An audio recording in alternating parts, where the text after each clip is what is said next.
Alors, nous allons commencer à coudre ici pour revenir ici fini.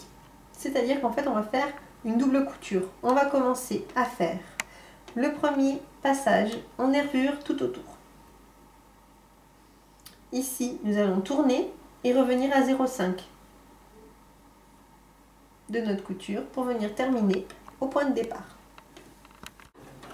Donc, je ne commence pas par un point d'arrêt, parce que je vais revenir sur ma couture.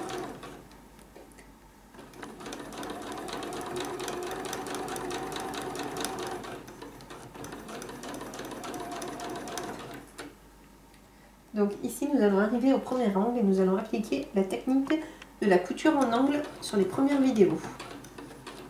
C'est-à-dire que je plante mon aiguille dans l'angle et que je la relève.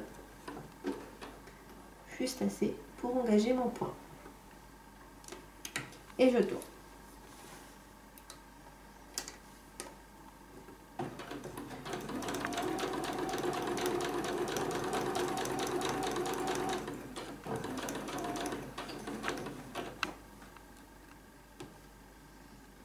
Je répéterai l'opération sur mes 3 angles.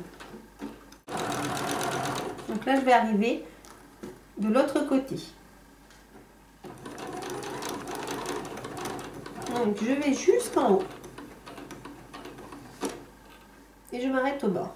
Là, je plante mon aiguille, je la relève un petit peu. Je tourne mon travail et là, je fais 3 points à la main. 1,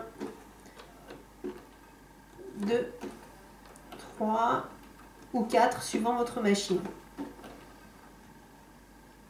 Pour faire 0,5 cm.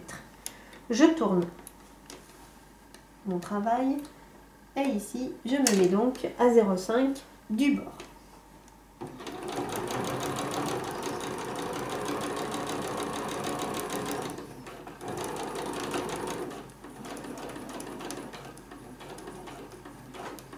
C'est la partie la plus technique, il va falloir continuer à la main, c'est pareil. On va y aller doucement, c'est-à-dire point par point, et faire des essais pour voir si je suis à 0,5. Je lève, et là, je suis à 0,5.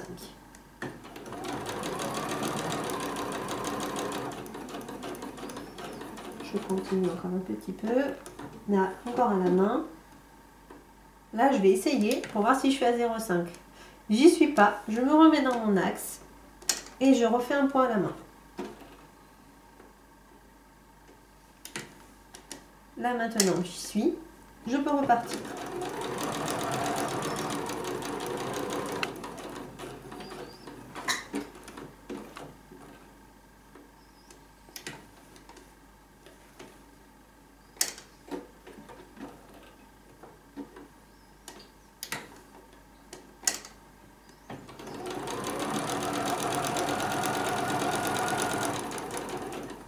Alors maintenant je vais arriver où j'ai commencé et je vais faire pareil que l'autre côté, c'est-à-dire que je vais jusqu'en haut.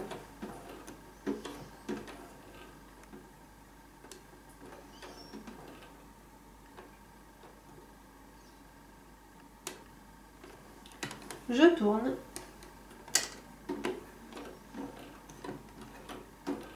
Et là je fais des points à la main juste à retrouver ma couture. Là je l'ai, je relève et là je vais repiquer un tout petit peu, à peu près sur 3 ou 4 points sur ma couture de départ. 1, 2, 3, 4. Et j'enlève ma poche. Et voilà, nous avons plaqué notre première poche. Alors, comme vous voyez ici, donc, nous avons fait une double piqûre pour rappeler la double piqûre que nous avons fait ici. Si vous avez envie, vous pouvez faire qu'une simple piqûre, mais là, il va falloir commencer donc par un point d'arrêt et terminer ici par un point d'arrêt. Ça, c'est la première variante. La deuxième variante, vous pouvez faire avec du point zigzag.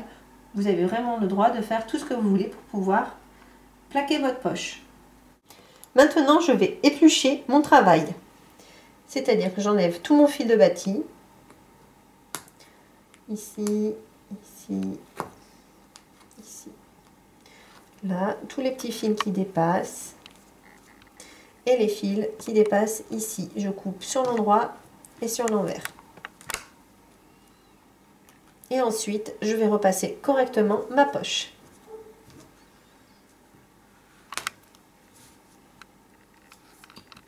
Ici, par exemple, j'en avais fait préparer une avec marqué Tisha Création. Vous pouvez broder ce que vous avez envie, vous pouvez vraiment faire les poches que vous avez envie, comme ceci.